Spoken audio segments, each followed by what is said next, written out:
Hey everyone, welcome to the Diabetes Unlocked podcast. I'm Tom, And I'm Christelle, and between us, we have over 60 years of experience living with type 1 diabetes. and in this episode, we'll be talking about abandoning our routine and trying something new, something that took us out of the comfort zone lately. Yeah, we'll talk about some of those situations where we kind of flip the script, or we've done something that we never tried before, like a new adventure sport, or just change up our daily routine completely.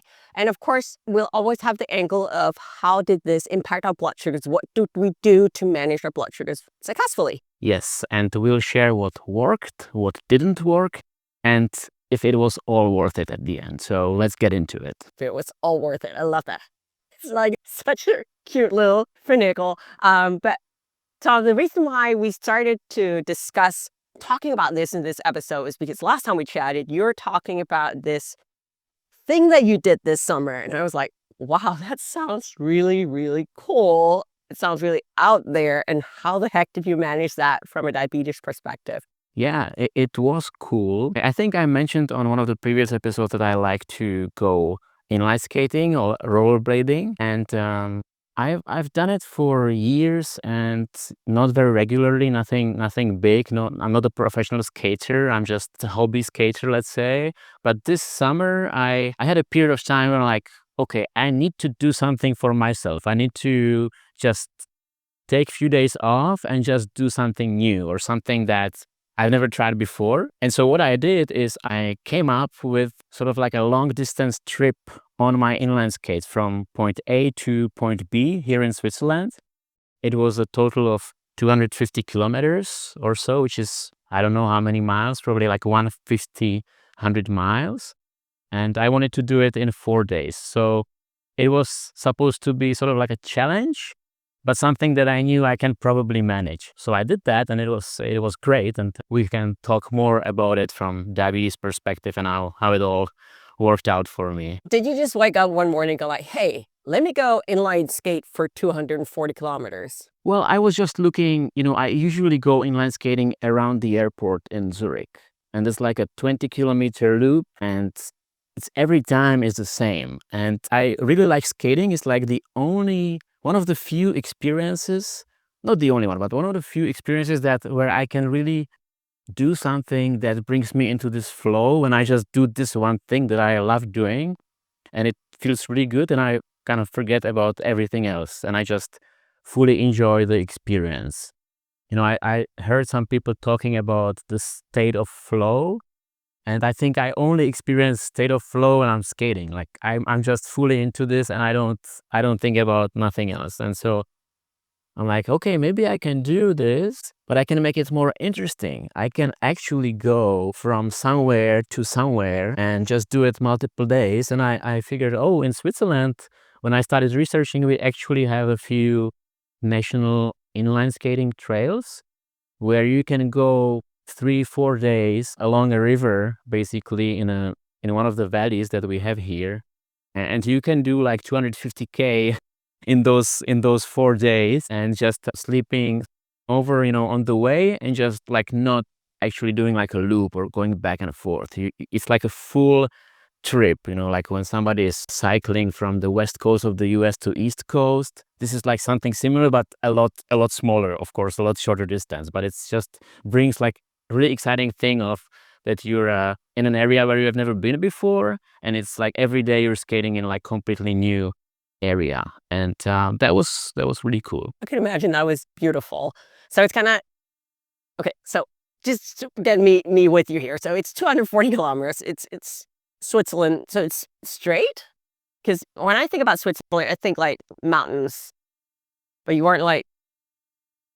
It is mostly flat, and we have huge mountains here, but when you have a trail that's specifically for skating, it needs to be flat. There are like hills here and there, but nothing crazy. Most of the time you're actually going down the river, so it's like a little bit downhill, only a little bit downhill. You don't really feel it, but that makes it a bit easier. There are no huge mountains, so we don't go to Matterhorn. I would not be able to do that. Tour de France up and down the hills on your inline skates. Okay, so you've talked about inline skating before. I assume you didn't bring your daughter for this because that might be a bit long for her. But you also said that you often go low when you inline skate. So did you just like chuck snacks for 4 days, or how the heck did you do that? Yeah, so that was one of the challenges. I did quite a bit of planning because I knew, okay, when I inline skate, it's like an it's like a cardio activity. It's actually quite intense cardio. It's something between running and riding a bike. So it's like a little bit more intense than riding a bike and a little bit less intense than running. But when I do this, I usually go low. Or my blood sugar starts dropping after 15, 30 minutes of skating. I go low. So that was the first thing I knew. Every time I leave in the morning, every day I leave in the morning, I need to have glucose tablets on me, and I need rather more than less. So I always had like 2, 3 packages on me. That was one thing. If I go low, I can treat the low blood sugar. I can stop. I can crunch those glucose tablets or whatever. But I also brought quite a bit of food with me because it's actually, to skate 60 kilometers for me per day, it takes 4, 5, maybe 6 hours, depending on how good the road is. And I think the body also needs some sort of fuel. It's not only about like keeping blood sugar in the like optimal range, but also about fueling to actually be able to go, because it's relatively long. I didn't train for that, so I was not used to this kind of thing. So I also brought quite a lot of food. Then, at the end, I figured I brought way too much because there were stores on the way and I didn't look, where I can buy something or where I can get water or refill my bottle. So I just brought too many things with me. I was a little bit too careful. I think it's better to be careful than sorry, or prepared and bring more glucose tablets than less. But yeah, that's about it. I just brought a lot of snacks, and I tried to plan in terms of like how I will dose my insulin, because I knew I'm probably gonna need less insulin, but I didn't know exactly how much and when. And that turned out to be like one of the challenges on the first 1, 2 days, to figure out, how to when I need insulin and how much, and how to just eat throughout the whole day. So that was definitely one of the things that took me a while to figure out on this journey. And there's no setting on your loop pump for like, I'm going to be exercising for 6 hours a day for 4 days. No, so I think on every insulin pump you have activity mode that you're supposed to activate an hour before you start this cardio activity, and then keep it on while you're doing it. But it's not really what it works, but it has limitations. And with loop, there is also a setting I sort of figured out over time. For an activity like inline skating, I only need like 30% of my background insulin. So when it comes to my basal rates, I only need about 30%. So, okay, if I'm really skating 3 hours, during these 3 hours, my body just needs, 30% of the insulin that it would usually need. But of course, there's issues with timing and when you eat. But basically what I did, like high level, is every morning I tried to get some carbs in, because for this kind of activity, I knew my body needs carbohydrates. And so I ate usually like an oatmeal and a couple of bananas for breakfast. So that would be, I don't know, maybe 100 grams of carbs, which is not what I usually eat for breakfast, but for this kind of day, it's my body needed. And usually, for this huge breakfast, I would need like 8 units of insulin. But given I will be skating for the next few hours, I would, just take maybe 2.5 units for that. And then I would reduce that basal in my pump to 30%. And that, like high level, this is what sort of where I ended. Okay, it's like 30% of the bolus and 30% of the basal is actually fine, and it sort of works with this kind of meal. And there are other meals I ate on the way where I had to do other things, but that's how I sort of approached it. What at the end ended up working quite well. I aimed to be, while skating, like it didn't go as planned, but I wanted to be somewhere between 120, 140 milligrams per deciliter. I didn't want to be too low. And I also didn't want to be above 180, 200. I didn't want to be that high. And when I did my first estimate on the first and second day, I was low all the time. Like I just kept crashing. I had too much insulin. So my initial calculation was I just had too much insulin. The activity was just a lot more significant than I thought. So then I started to like reducing the insulin dose that I started with, because I realized, okay, this is too much. And I'm like, I keep crashing. I keep eating glucose tablets. I don't want to be eating glucose tablets all day. And then day 3, 4, I was actually able to stay, above 100 or 120, and I didn't have any more hypos. But I had quite a few hypos on the first 2 days with this. But it's a learning process, right? It sounds like what I'm hearing you say is that you, from previous experience from shorter trips, had some sort of baseline expectation of how you needed to adjust your insulin, and then you took that and then you adjusted that for that type of longer duration activity, which I think is really smart. It's about taking patterns, right, and then trying to extrapolate them to new situations. At least that's how I try to think about it when I try to like new things. But Yeah, I have another exactly. question, which might not be, well, it kind of is topic. So I'm sitting here and I'm imagining you going like through the Swiss. I don't know why you're doing this because you're not skiing. I don't know what this is. I'm going like this. You're doing this. You're going through the Swiss countryside. Where do you have all your stuff? Do you have a big backpack with a tent, or do you have like a little wagon after you, or is your wife like needing you at every stop, feeding you? What? How That's do a you do that? great question, actually. And I learned from this trip. I was considering bringing like a small backpack, but skating with backpack is like, it's not cool, I think. And I was like, I'm not bringing a backpack. So I found in my basement, I found like an old bag. It's like a bag that goes around your waist. I know my grandpa gave it to me like 15 years ago, it's actually meant for cross country skiing. You put it around your waist, and then in the bag you can put like 2 bottles, your snacks, your food. But it's quite a big bag. It just only goes around your waistline. And I thought, oh, that's a great idea. But then I started skating, and I figured when I skate, I actually need to carry my whole upper body with my lower back. And then I also have to carry this bag with my lower back. So that was a big fail, because my lower back was like dying after 2 hours of this. And after doing this trip, I realized the best thing to do for this kind of situation is just have this running vest. It's like for endurance athletes who run. And because you can put your bottles with water in the front of the vest, and then some food or a jacket in the back, and it sits on your body. It's like a vest, and it's so much lighter than this stupid thing that I brought. But I carried things with me only for the day. So what I did is I cheated a little bit.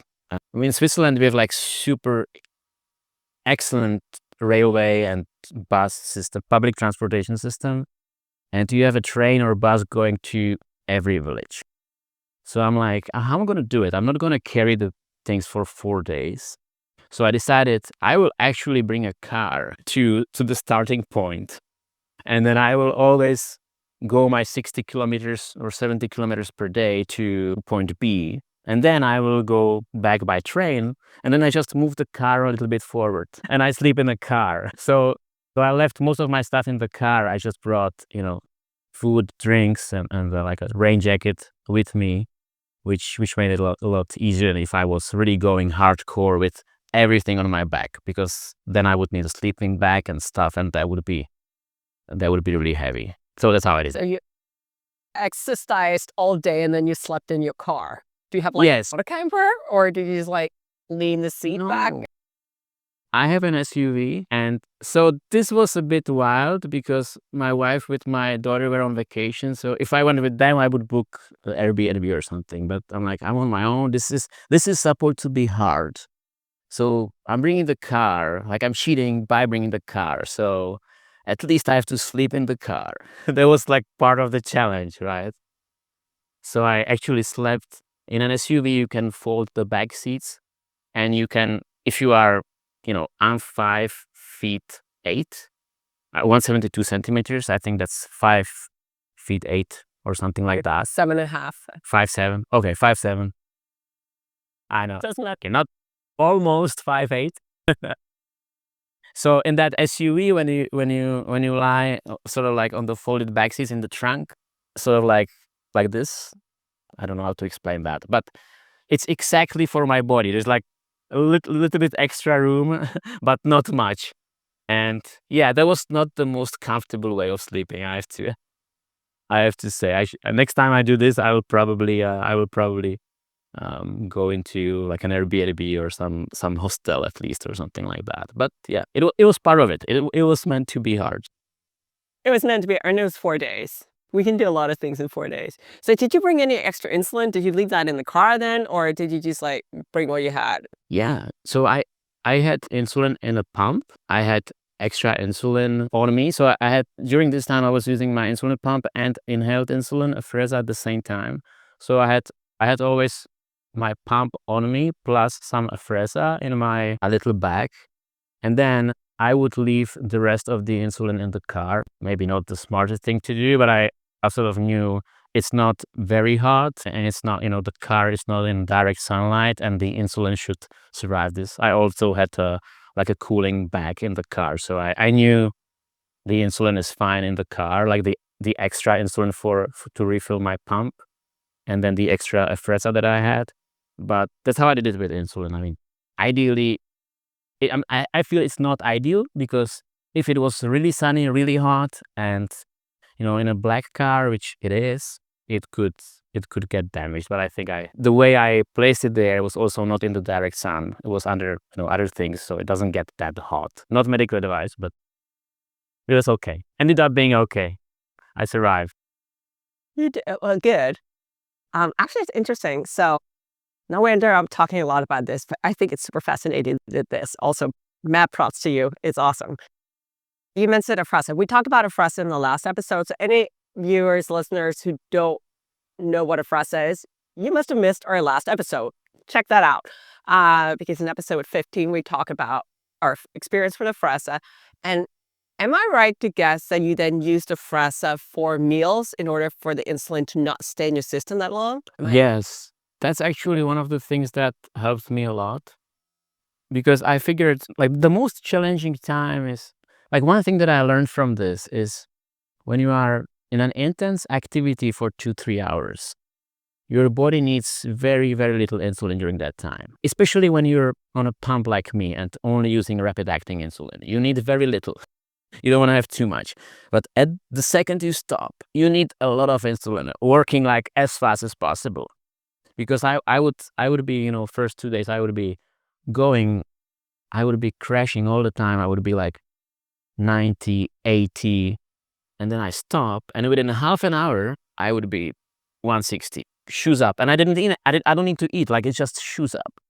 So every time I stopped for like a snack or lunch, I would right away take Afrezza, like the small dose of Afrezza, which kind of gave me like immediate push of insulin, which is like exactly what I needed to not spike too high before even eating. And then as I ate, and I would eat quite a lot because I just needed to eat quite a lot, it would cover most of the food. Although I ate a big portion of food, I would still do with just a small dose of Afrezza, maybe 1-2 units from the pump on top of it for the food to digest. But then in 1 hour, I would continue going, and my blood sugar would again start crashing. So I just needed to reduce that injectable insulin from the insulin pump. But Afrezza helped me a lot because that helped me to like hammer like a lot of insulin right away. I need a lot of insulin working right away when I stop skating, and then I want it away from the system very fast. Like in the morning when I start, I don't want to have a lot of active insulin. So having oatmeal for breakfast, also I take Afrezza, and that works perfectly. That was a great use case. Something I learned on this trip. It's crazy how much the needs of the body can vary within one day. Like there are 2 hours you need so much, and 2 hours you need almost nothing. So I didn't know that the difference would be so huge. It surprised me, and that's why I was crashing so much, because I underestimated how little I need when I'm skating and how much I need when I'm not skating. I bet if you continued as well, you've seen that your needs went down even further as your body got more and more depleted of glucose. Probably. Yes. But I ate a lot. I ate a lot, Crystal. I took this as an excuse to stop at the McDonald's, have a cheeseburger, to stop at like a gyro place, have a gyro and stuff like that. The things that I don't eat normally. Here I did everything. Like I ate all kinds of food full of calories. I'm like, I need calories for sure. Well, you do. I mean, honestly, because I trained like an athlete before, and it's kind of one of the things that we need to also feed our bodies, right? It's not just about managing blood sugars, it's also about functioning as a human being.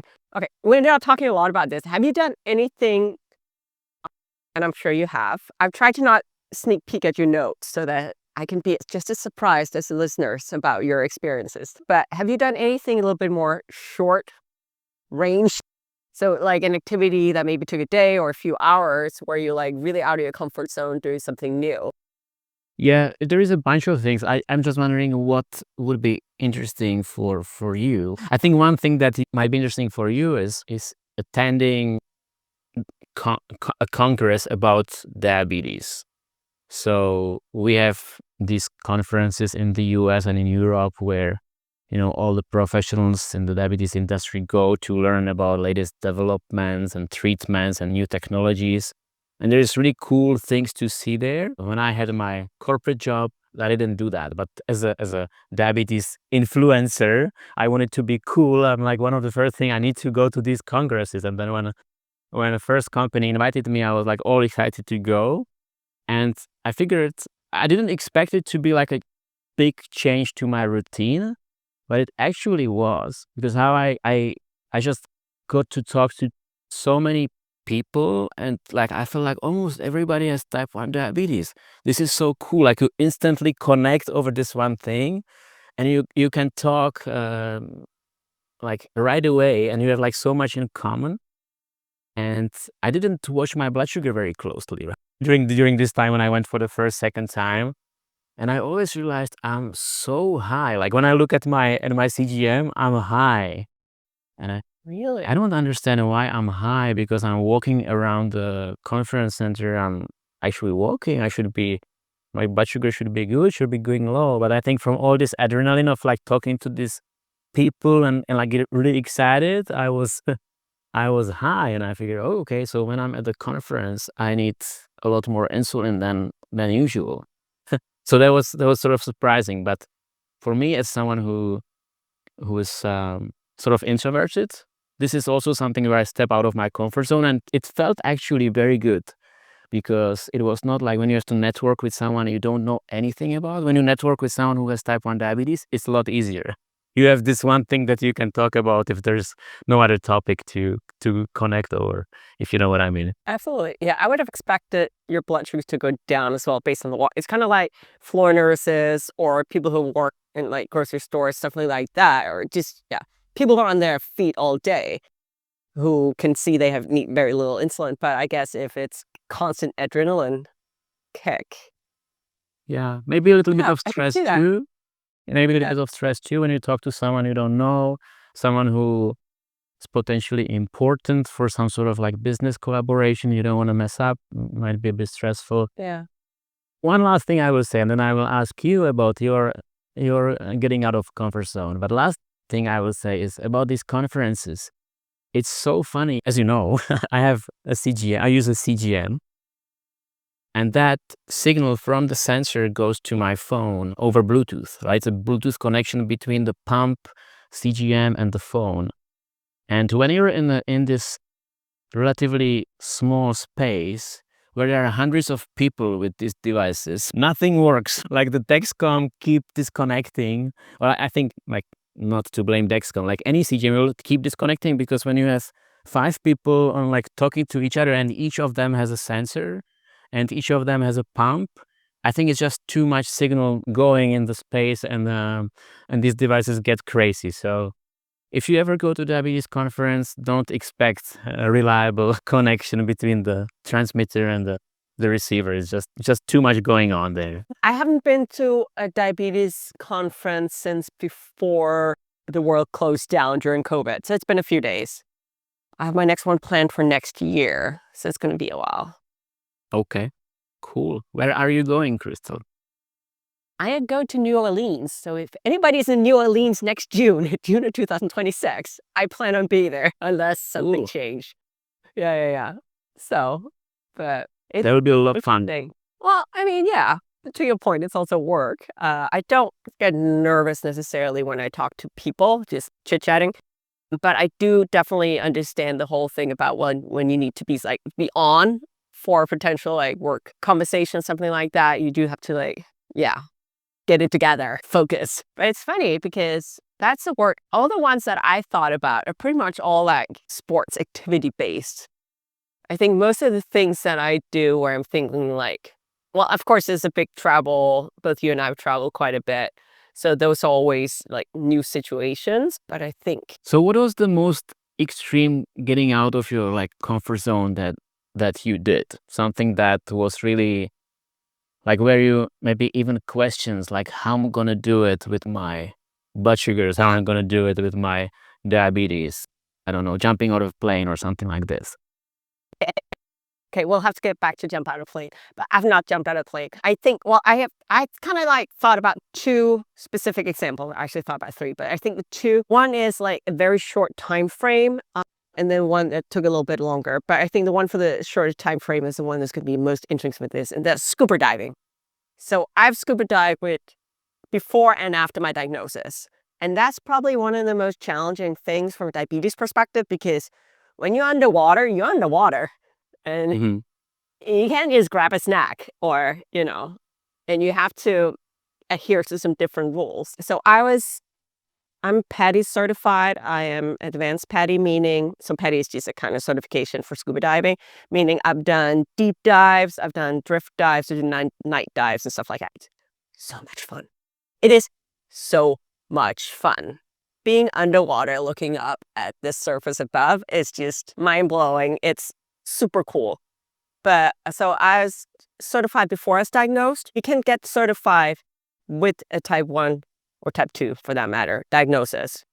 But you need to bring some paperwork. But I can't guide you through that because I was, again, certified before. But scuba diving with type 1 is interesting because first of all, you should let your dive master know, obviously. But what I've done is I've let myself run a little high before dives because, again, I mean, there's some different rules, right? So when you go down underwater, you can't just take your mouthpiece out and hold your breath. You're not allowed to do that. So I don't really know how you do that and blow bubbles and eat. So basically, I don't want to go low underwater. And I saw a raised finger. Tom, you have a question? I was just gonna ask if you're allowed to bring some low snacks, or what would you actually do if you go low under the water? Like I guess there's nothing you can do. You have to first get out, and only then you can get something in your body, right? Since you cannot take the Yeah, thing I out of mean, your mouth. I don't know how, well, you can take it out. And also there'll You be can. instances where your mouthpiece gets kicked out. But if you're down below water, you just have to blow bubbles. So Right. blow a little bit of bubbles and then put your mouthpiece in again. And you're not supposed to just hold your breath. Hmm. There's also rules for if you do deep dives, how fast can you go back to the surface? So you have to do pit stops on the way. So you have to build all these things in. But what you have to think about is most people they're not underwater for more than maybe maximum an hour. If you're a newbie, you'll probably go through your tank in maybe, I don't know, 20 minutes, half an hour. So that means say you're not down there that long. So and that's why for the most part, I would try and keep my blood sugars, and again, maybe at 160, which is usually my upper range. And then if I know I'm going to be down for an hour, I'll also look at my active insulin, and I probably won't inject insulin right before going in because that's going to Yeah. be, kicking in.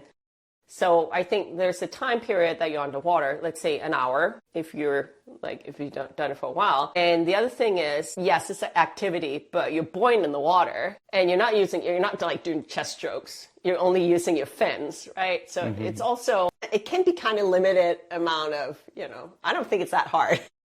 Right. So it's a like light you're just activity. like bopping around. It's a light activity. But if I went in with a blood sugar of 100 and like 2 active units of insulin, I would go low. Right. So it's one of those where finger stick before. I don't even know. So one thing I thought about, so I don't have an Apple Watch, but Apple Watch now goes directly to Dexcom. Do you remember how, no, it's only 6 meters you can go down to, isn't it? Or is it 30? I don't know how deep you can go with a CGM. So are you... No. Wait. I was just wondering. I have so many questions. So because like just so you're talking, I'm like, so she cannot bring any food. Okay, so what if she goes low? So, okay, she plans to be a bit higher, but then...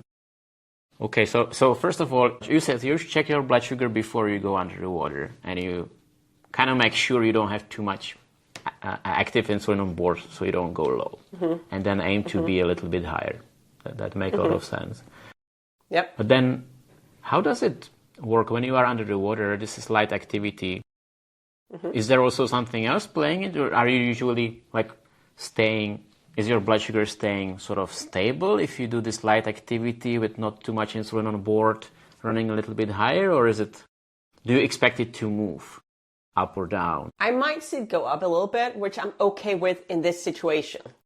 This specific situation, I'm okay with that because I'd rather have it go a little bit up than go too low. So I'm overly cautious in this situation. Also, I don't go scuba diving every Saturday. It's kind of an expensive sport. So it's not something that I'm doing consistently enough to have it like fine-tuned.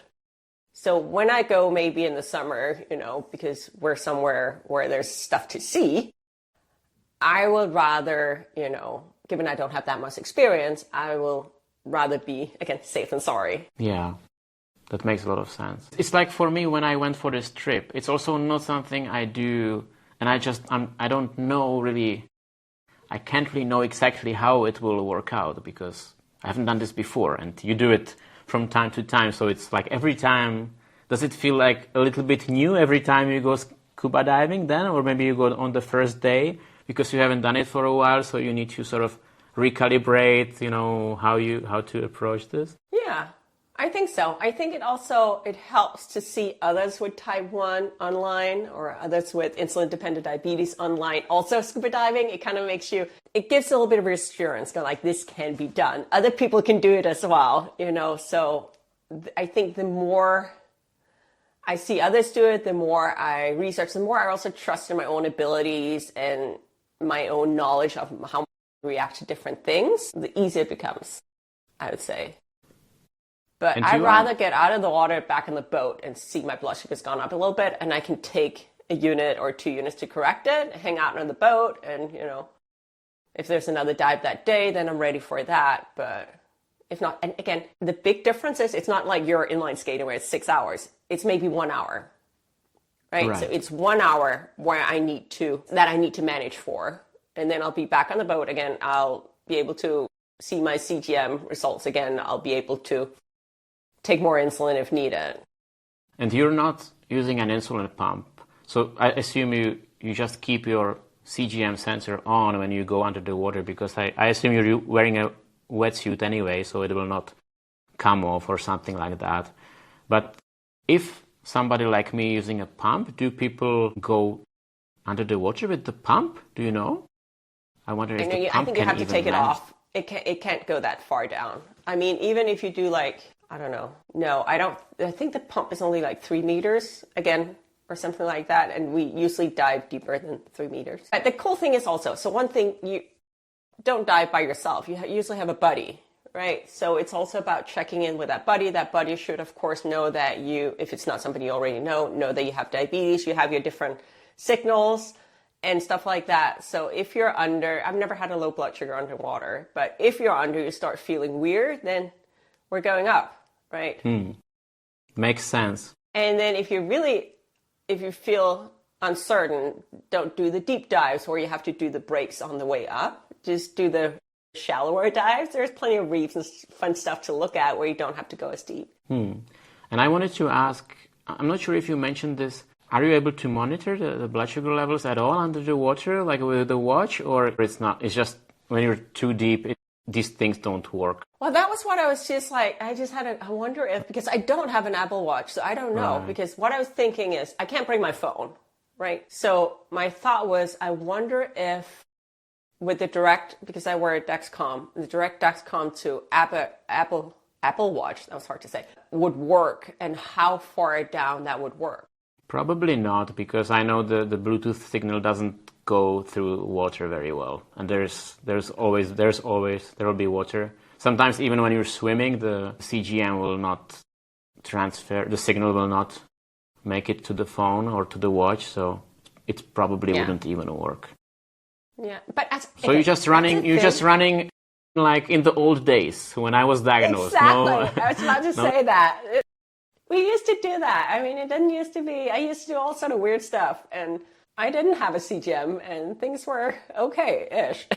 I guess. I hope. I don't know, because I didn't have a CGM back when we weren't less stressed about blood sugar spikes and all that good stuff, because we didn't know. So, do you remember scuba diving for the first time after the diagnosis? How it felt? Yes, I was in Thailand. But that was not a good dive.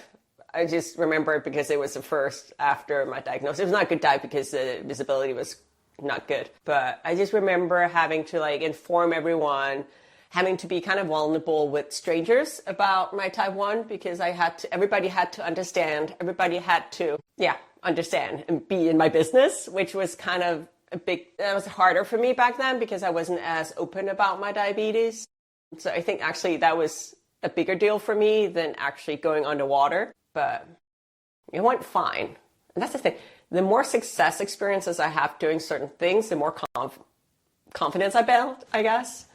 And the more I'm like, okay, that worked. We're going to take that again and we're going to apply it next time, even if it's going to be a year or 2 years later. I completely understand when you say you were not so comfortable telling everyone on the boat that I have type 1 diabetes, because I was exactly the same when I was younger. I just kept it private. I kept it hidden. Like, if there was any possibility to not tell someone, I would not tell them. I know that you were not so extreme, but I completely understand that vulnerability about it, because I was extremely secretive, and I just it's just not really everyone else's business. Like, it's your own thing, but on the other hand, you want to be safe. So there's always we need to find the balance. I was also a little nervous that they wouldn't let me on the boat. I feel like we were worried that they would not let you because of the diagnosis. Yeah. If it would be too much of a liability. They didn't have an issue. I think I had to sign a special piece of paper or something like that. But yeah, not a big deal. Is there something else about scuba diving specifically? Like, let's say someone is listening and wants to try it, but they're hesitant to do it because of their diabetes. Is there something you would like a message or something else you would say that they should know about or consider or think about? I think it's one of those things that, first of all, they're not going to throw you in the deep end right off the bat. Most training is either in shallow water it's always in shallow water, either in the sea or in the pool. So remember, if you're in a pool training, you get the feel of being below water. You can still have if you wear a CGM, you can still have your receiver or your phone right at the edge of the pool. You can have your snacks right there. There's no hanging out time before you get back to the surface. You just have to pop up your head. And so I think it's really training wheels, because they want you to be safe. And the dive master really has your back because that's their job, and they want you back on the boat with them, right?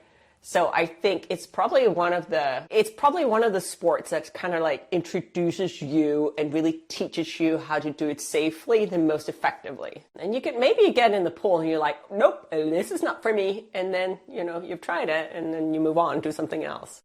It's true, because you're not going from 0 to 100. Like, this is not the kind of sport where you go from sitting on the couch into right away doing it in full force, because you need to first get the certification and stuff like that. So you're in shallow water, and my question was not very smart, because if someone wants to start, they can just start.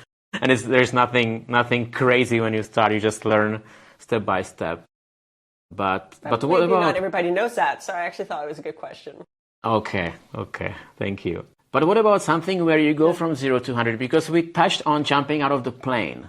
And you were like, I forgot what you said, but you mentioned something on that topic. Well, I mean, I've never jumped out of a plane. So have you jumped out of a plane? Yeah, I have. I did like skydiving, but... That you don't want to talk about. No, I mean, it's fine. I can talk about it. I'm probably not that passionate about this experience as I am about inline skating. And when I only have done this once, and it was, the background was two friends of mine really wanted to do it, and I don't know why, but for Christmas they got me a present, which was like skydiving with an instructor.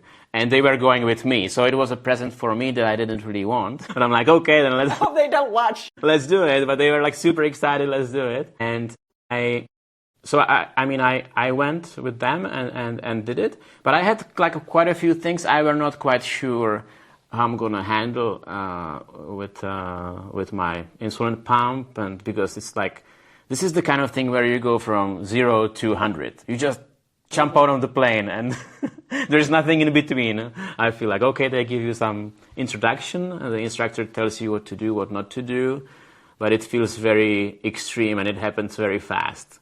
It is very extreme, dude. You're jumping out of a plane.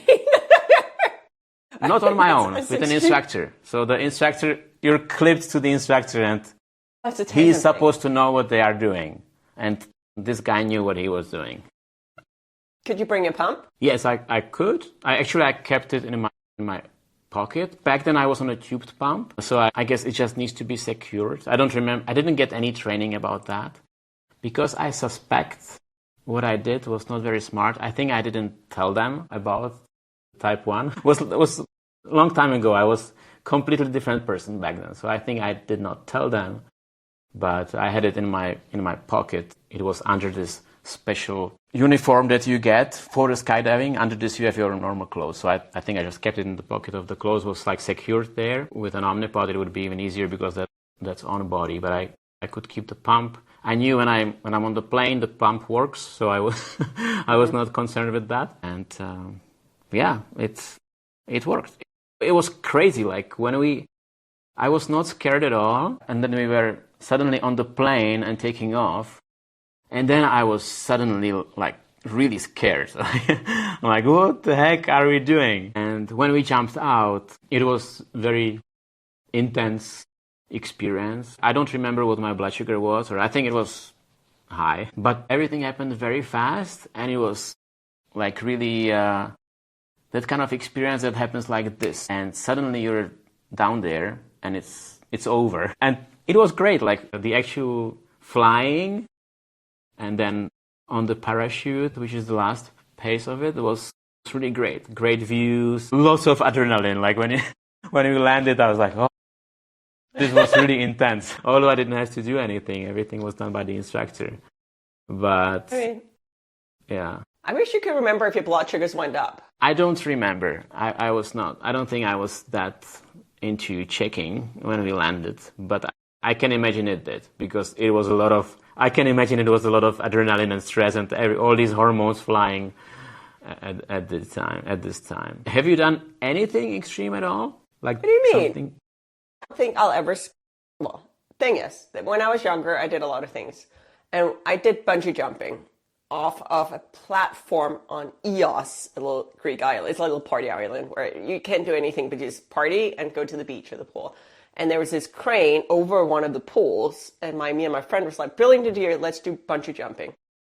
It's like, you basically go, you know what bungee jumping is, right? You get a big rubber band around your feet, and then you get pushed off a platform. And that was the worst thing I've ever done, the worst experience ever. It was pure distilled fear and anxiety and everything. I have a photo of me. You can see me. It's not, people jump out and they're like swans, jumping off, and they have this like beautiful. you can see me like clawing my way through the air screaming. I blacked out. I don't remember a thing except for intense fear. And what is it, like 30 seconds you're down, up, boop, you're done. And I remember being taken out of the harness and the dude is like, so how was it? Because every 20-year-old who came out of the harness was like, yay, amazing. And I was like, that was the worst thing ever. I'd never do that again. No. So as you can hear, I love that. Yeah. But I understand. Sounds like you were a lot more scared than I was. But I was scared as well when I went to this skydive. So I completely understand. Yeah, I don't ski either. I think that's another thing, like skiing, I guess. I've skied a few times. You must be a skier. But anyway, I've skied a few times. I don't love being on the top of the hill looking down and just being scared out of my mind. Mainly because I'm not good at stopping. So stopping often either means plowing all the way down or throwing myself into a big like pile of snow, which is not super elegant. But if I go, I've been like, again, I said, I've been a few times. And then by day 5 or 6, I'm like, okay, now I got it. And it becomes kind of fun. But the first 5 days is just fear and no enjoyment. So I think for me, that's probably not the type of sport it's not the right type of sport for me. But I think from a blood sugar perspective, it's another one of those where, at least for me, I need way less insulin. Because again, it's more on the cardio side. Yeah, agree. I ski quite a bit, and it's definitely on the cardio side, but not that intense. Because you go up and down, and then you go down the hill, which is sort of like intense cardio, but then you have 10 minutes you're just sitting on the lift. So I don't remember like exact percentage, like how I would reduce my basal, but definitely not as much as for inline skating, for example. I like this book, Think as in Pancreas. There is like a little table in this book, and it shows different cardio activities, like how intense they are and how much, like what's the percentage of insulin they typically require compared to like the baseline. So if someone wants to check that out, I think sometimes I use it as a guide for like trying something completely different. I would look, but I think I already have like a good gut feeling about how certain things will work out. Yeah. But yeah, like skiing is so much fun, Crystal. Skiing is so much fun. I absolutely do. Maybe I should try it. Well, first of all, I don't like the cold either, which doesn't help. Also, I do think you're probably not using as much energy as I am when you ski, because for me, first of all, there's the fear and all that other thing that should push blood sugars up. But if I'm like plowing all the way down the hill, I'll be like surging a lot of pain just getting down. Whereas you're probably just like, poof, poof, poof, poof, whatever, being elegant down the hill. But yeah, no. But it's fair because everyone has different, like when someone is doing certain sport, it can be completely different from someone else doing it. Because when you're riding a bike, like, okay, you need to pedal and everyone needs to pedal the same to make 20 kilometers. But when you're going down the hill and you're trying to brake, then that requires a lot of energy. When you're not really braking, just going from left to right like this, it's a lot less energy. Plus, if you fall down, you need to stand up. That's also extra, right? I don't know if you ever do that. I try not to do that. It's been a while since I've fallen on a bike, but yeah. It's also, I guess it's about, how efficient are you at what you do, and you become more efficient over time. So I think, this is going to end up being a longer episode. I can feel that. But I mean, I've also lived and trained as an athlete, which is a different kind of situation than the ones that we just talked about. There's like here and now. So I talked about this before. I did bikini bodybuilding, so bikini competitions. And I trained and lived like an athlete for 3-4 years. And what I also saw over time, which is, I think is also just written in all the books, is that as you continue to do something, your body becomes more efficient. And whereas in the beginning, when I would go for like a 5K run, I might see my blood sugars drop, whereas when my body become more efficient, I might see less of a drop.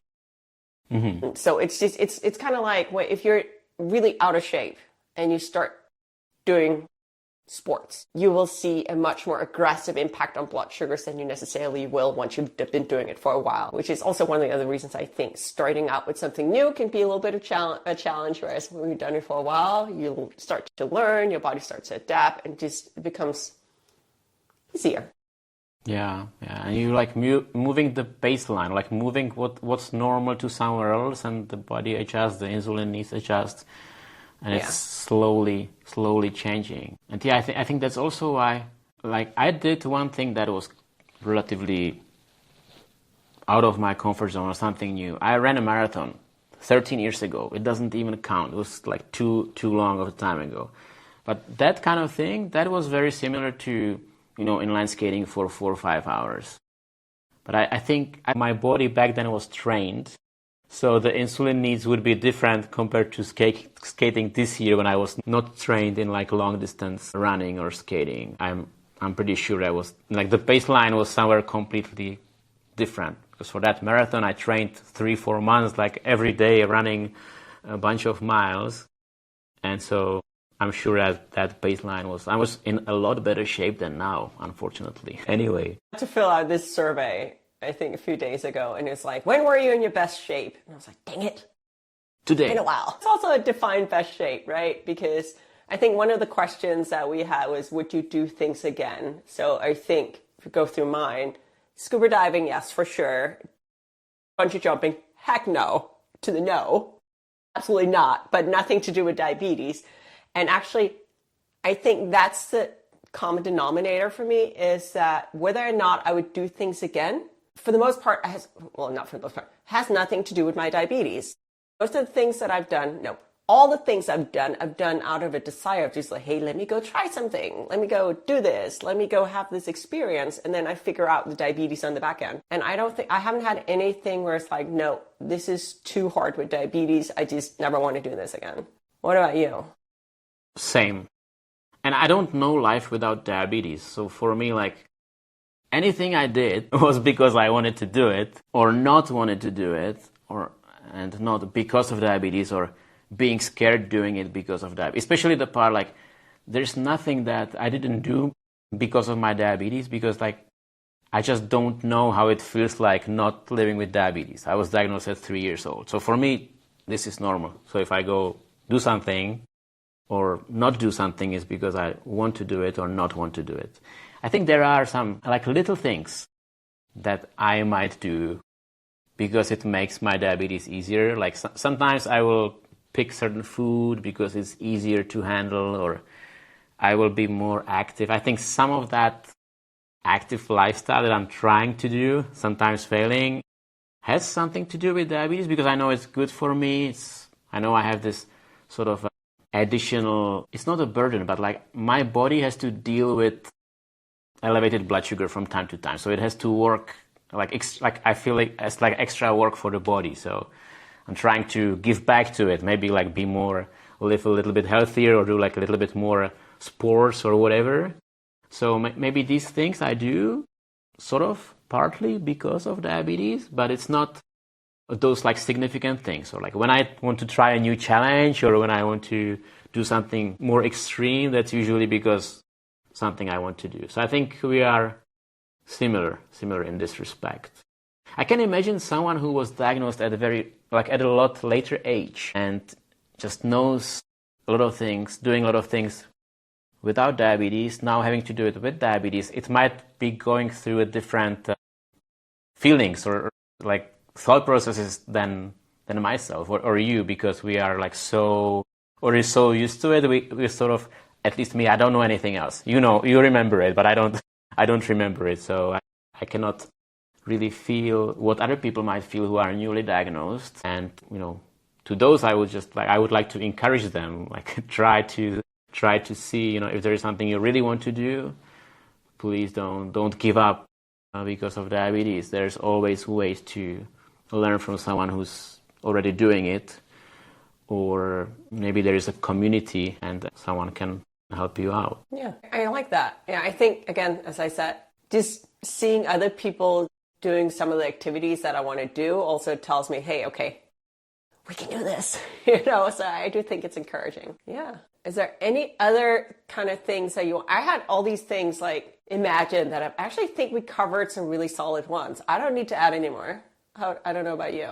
You're going to say something and then we're going to talk for another half hour, but let's see. It's not a personal one, but I know there are some people with type 1 who climb like the highest mountains in the world, including Mount Everest, which I have to say, this would probably be one that I would be scared to do.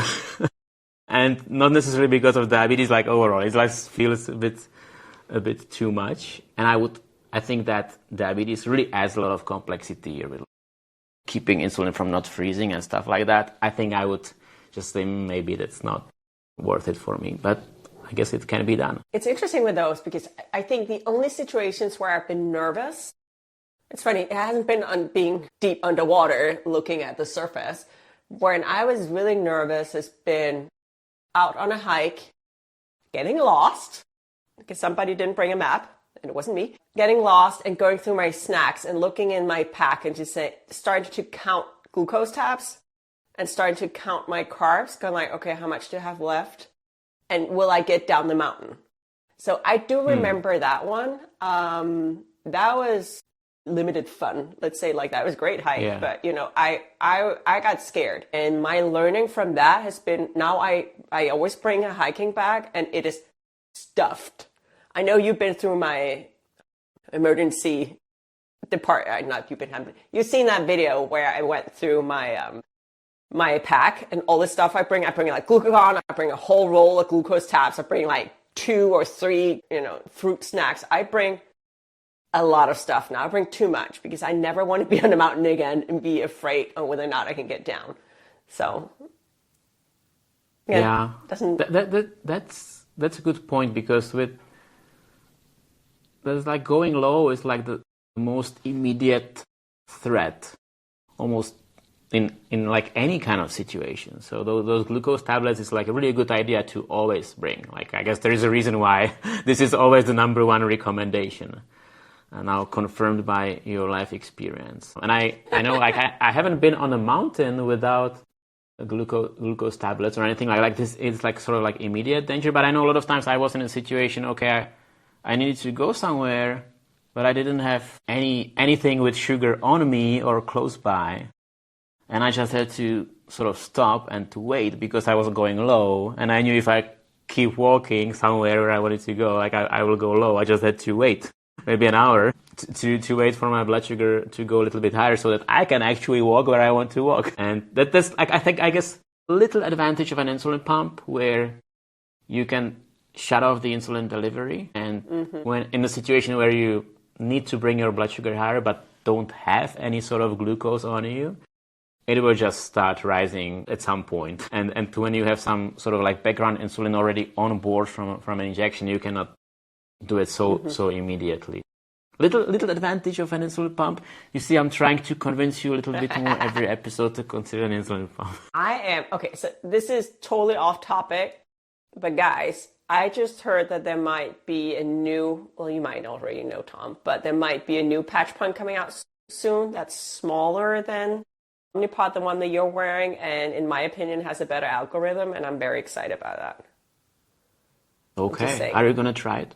It's not covered by my insurance, that particular brand. So being in the US, unfortunately, anywhere in the world, I guess that's a bit of a limitation, but I'm going to look into it. But is this overnight pump or is it like a normal, like a standard insulin pump?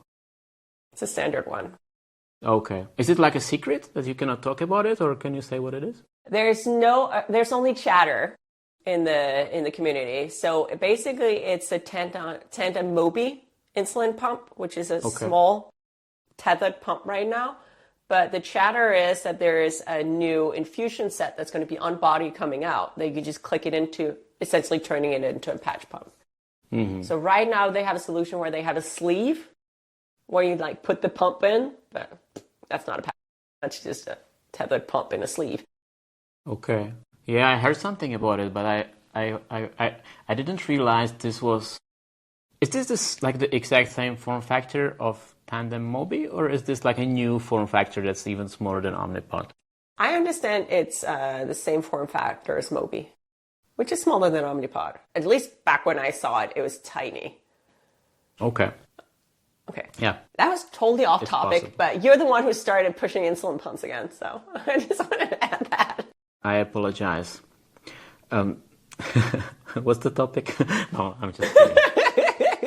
I think so I had this scare on the mountain, to take it back to the exercise. I had this scare, but I've never had an actual incident where I had an urgent low blood sugar where I needed help, or where I went into I've never been in DKA. So I've never had those extreme situations. And I don't know if that also is coloring sort of my approach to all of this, because I'm always like, well, I'll figure it out. Of course I can do this. I'll figure it out. Just bring snacks and then I'll figure it out. Have you had any of those like extremes? And if you have they sort of impacted you in any way in how you see things? I mean, yes and no, because I did not have extreme situations with low blood sugar. I never like passed out or didn't need someone else to. Actually, I said that, I realized this is not quite true. So I never like completely passed out somewhere like out of my home, but I had this experience at having like very low blood sugar at night while sleeping. And then there's a whole story about this, but basically what happened is I woke up in the middle of the night and I sort of knew, I felt that I'm low or I have low blood sugar, but I could not do anything about it. I was like, I felt sort of paralyzed. Oh, wow. And I really needed help. And I know that my girlfriend back then, she like brought me orange juice and I was able to drink the orange juice, and that sort of helped in that situation to bring my blood sugar up. But that was the only time when I'm like, I'm low, but I couldn't do, like, I think, I'm not sure if it was like mental, that I was sort of confused and I couldn't figure out what to do because I was low, or that my body, I just couldn't just make my body move. And I couldn't really speak clearly. What she told me in the morning was like, you are just telling me, I'm sick, help me. So I was able to say this, but I was not really able to say like, okay, I'm low, I need orange juice. So I think that I could speak something, but like I was all confused. So, and that was actually, I think, the most scary thing that happened to me, because I felt like I couldn't really help myself in that situation, and I really needed her to help me, which she did, which I'm grateful for. And yeah, I was also in DKA twice, but I think it's a bit different. Maybe it's for another conversation, because that's long time ago, and that was not such a immediate threat like this one I just described. We can do a DKA episode sometimes if you want. Cliffhanger here. Deal. We'll do that. I'm sure if we do that, I will cry definitely, because I will feel sorry for all the stupid things I did as a teenager. Oh, well, I mean, yeah. Prepare me. I'll bring Kleenex. We'll go through it. I think this was a great conversation. I really hope that anyone listening, everyone watching, is getting a feel for some of the things that we've done and kind of our approach to going out, doing something new, getting out of our comfort zone. And maybe if you want to go like for 4 days inline skating through the mountains, countryside, whatever, let us know. Tom will give you some pointers, and I will be happy to give you pointers on, scuba diving. But anyway, I hope anyone listening, watching, pursue whatever it is that you want to do. Go try new things. We can, but we have to plan the heck out of it. Do you agree? I agree. Thanks, Crystal. That was great conversation. One last thing I want to ask people to do is to hit the like button and subscribe to this channel, ring the bell, all that YouTube-y stuff. Thank you, and we'll be back. Ciao. Bye-bye.